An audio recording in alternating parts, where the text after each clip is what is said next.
Hey man, say man, it's your boy Big Dreams. Welcome back to the channel. Before we carry on any further with this video, make sure y'all like, make sure y'all comment, most importantly, make sure y'all subscribe and hit that post notification bell. Set it to all. We is back with another banger video, back with another reaction video, man. And today we are reacting to 6ix9ine back in the feds after violating his supervised release.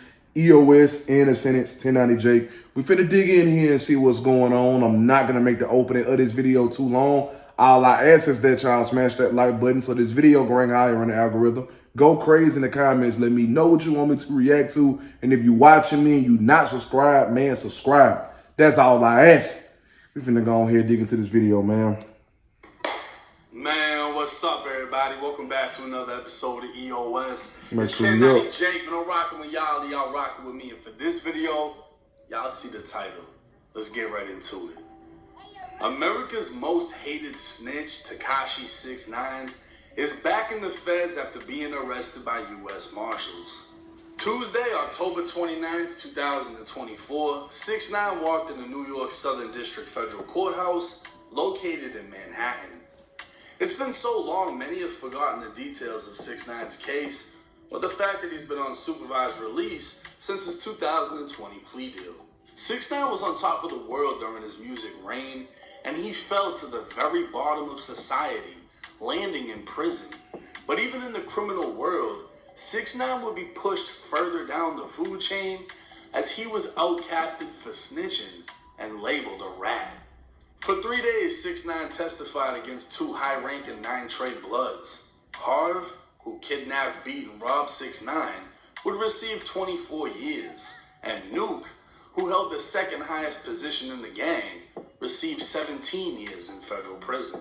6ix9ine didn't have to testify against his former friend Shawty because Shawty took a plea deal for 15 years, but 6ix9ine would still highlight multiple illegal and violent acts Shawty committed during his testimony.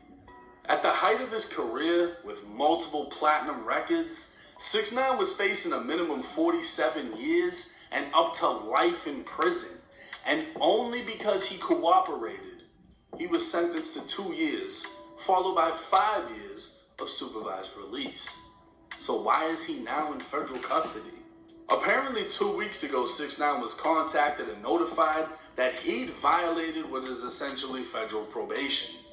He was ordered to appear before a federal judge on October 29th, and that judge would send U.S. Marshals to find him after he was an hour late.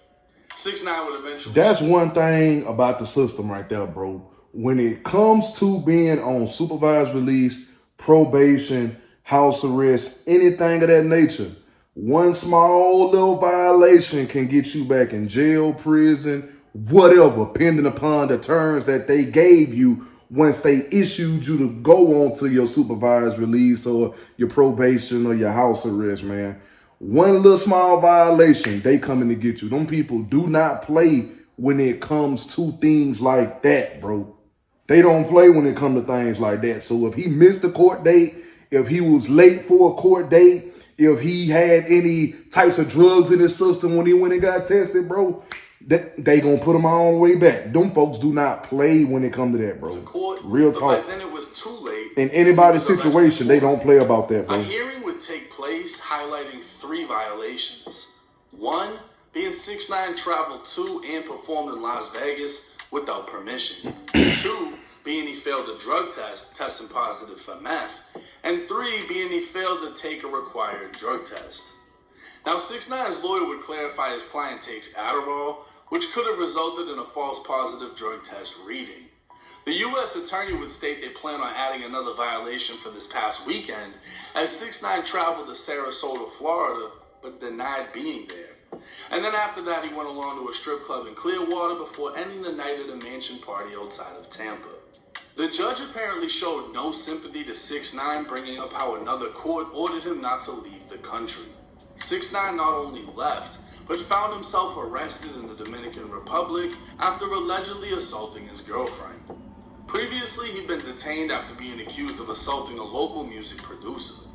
He was ordered by local authorities not to leave the Dominican Republic, and he would have to be smuggled into Haiti just to fly back to the U.S. 6ix9ine would explain to the federal judge the Dominican courts were seeking to extort him, but the federal judge would state he was ordered not to go in the first place. The judge would order 6ix9ine detained until November 12th, meaning 6ix9ine will have to be locked up for the next 14 days.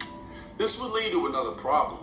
The judge was quickly reminded that the last time 6ix9ine entered MDC Brooklyn, the federal jail that holds 1,700 of New York's top criminals, 6ix9ine was attacked in less than 48 hours. He'd be transferred to QDF, or the Queens Detention Facility, a private prison used by the feds to send high-value inmates cooperating with the government. Bruh, no, I just not read on Instagram earlier. They said 6ix9ine and Diddy is in the same facility. 6ix9ine and Diddy is in the same facility. Whether 6ix9ine is gonna be in the same holding cell as Diddy, I don't know. But if he do, more power to him. That's all I'm gonna say. More power to him. New York snitch haven, where the top rats could safely mingle amongst one another. Again, unsympathetic, the judge ordered 6ix9ine detained, sending him once again to MDC Brooklyn. Most likely 6ix9ine is being celled somewhere near Diddy in the protective custody side of the facility. But for 6ix9ine's sake, hopefully not in the same cell as Diddy. Being that 6ix9ine is close to finishing his supervised release, it's very possible he'll be back out quickly, but he could also be ordered to finish the remainder of his time inside of the feds, which should be no more than a year. We'll just have to wait and see how things play out. Now the fucking feds are on one this year because they got Diddy, they got Dirk, they got 6ix9ine, they been had Pooh Shiesty. They're not playing. Hip-hop is under federal attack, or just maybe motherfuckers in hip-hop need to stop doing federal shit. Either way it goes, 6ix9ine, he's the most hated snitch in America. To kind of add on to what 1090 Jake just said, bro, the only reason feds hitting the artists so hard in the music industry is that the artists giving them every reason to do so, bro.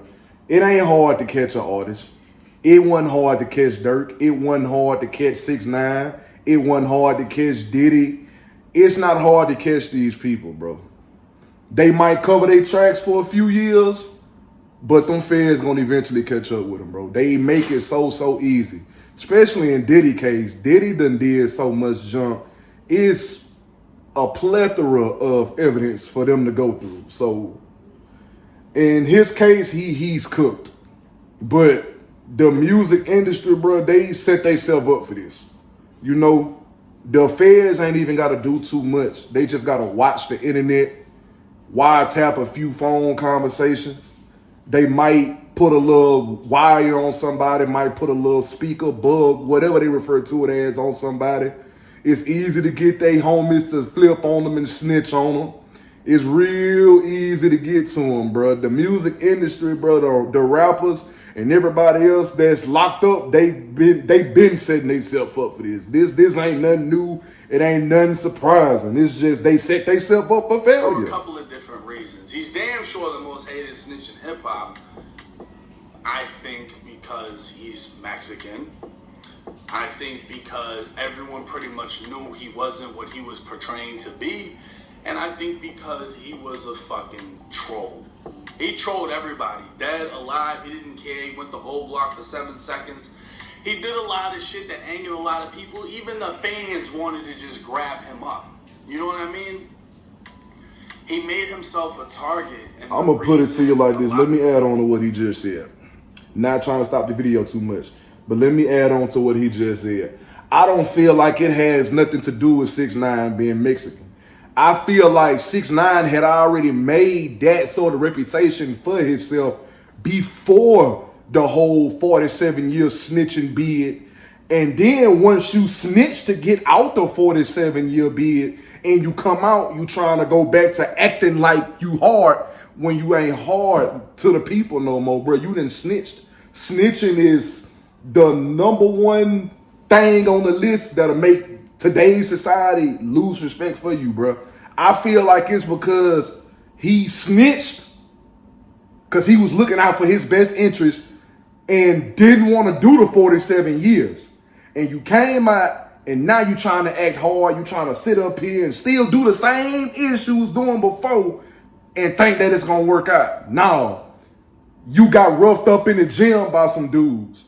Folks putting their hands on you when you in the pen. Like, you know what I'm saying, bro? They not gonna respect you. You can't snitch and then come out in today's society thinking you still finna be gangster and act hard. Because if you was really gangster, you would have never snitched. That's how the people look at it. That's why I feel like he's so hated.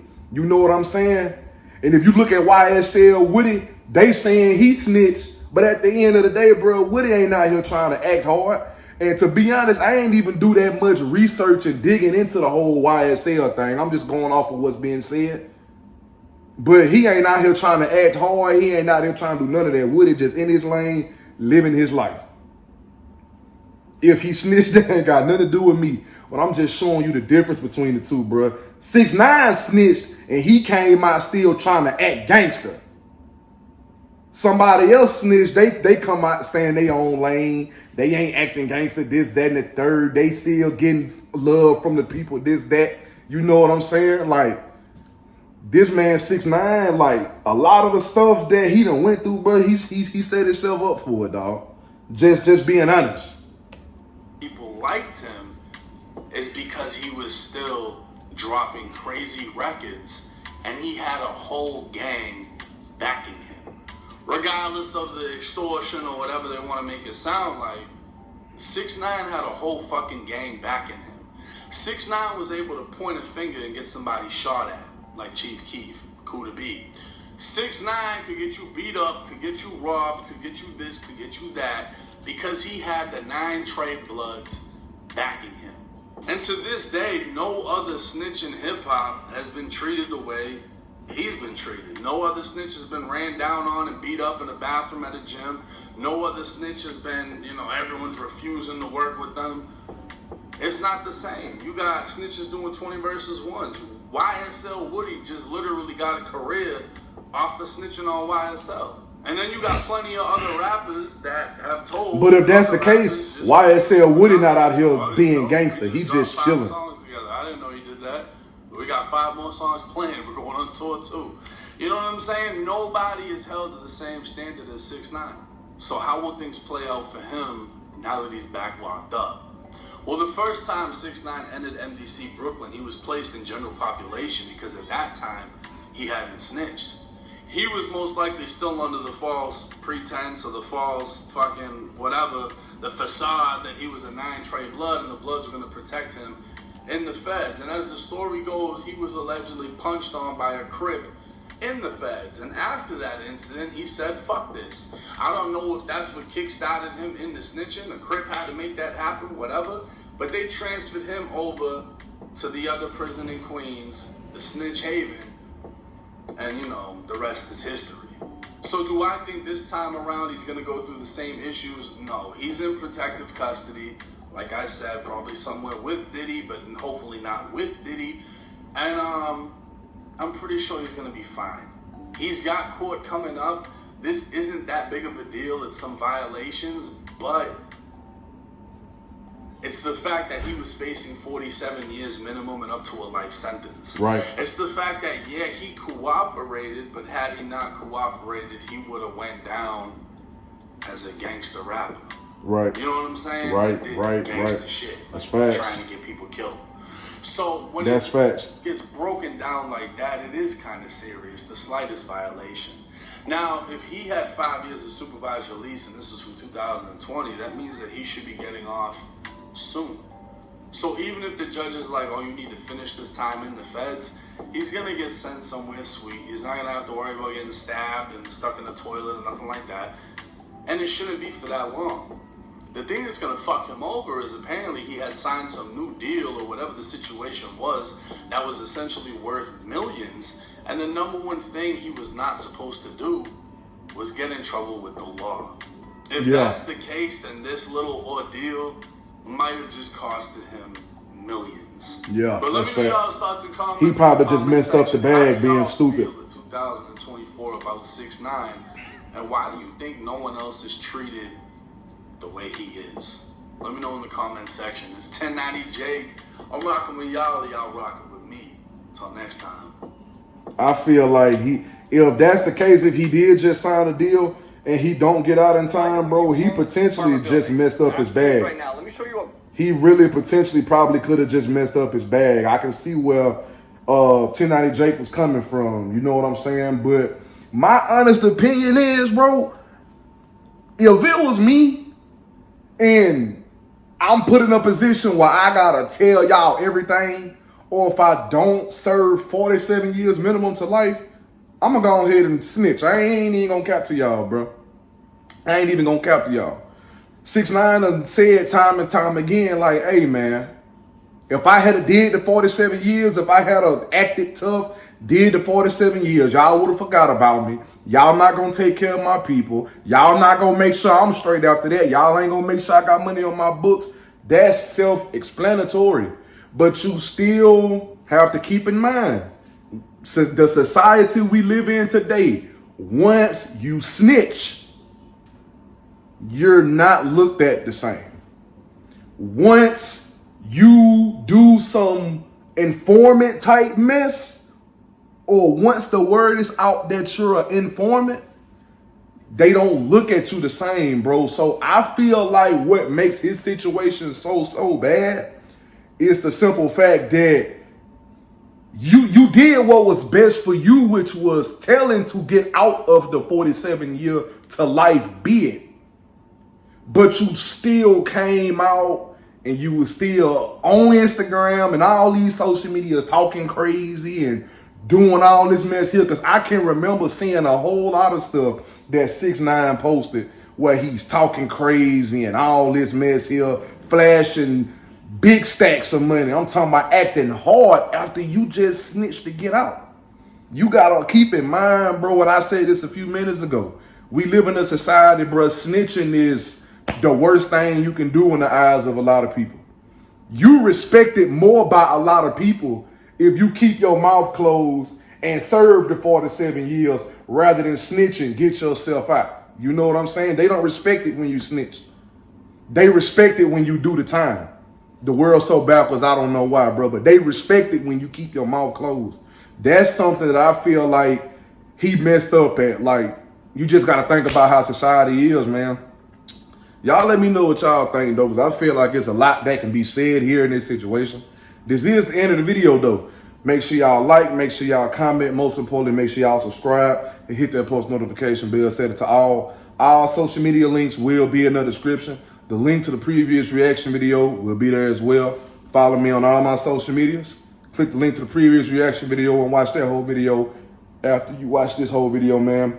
All the Shine Armor stuff still gonna be there. The website is still down, so y'all disregard that. But I'm gonna let y'all know when the website is back up and running, man. But that's besides the point. I love y'all, and I appreciate y'all for showing me love back. And we out this thing, man, for real.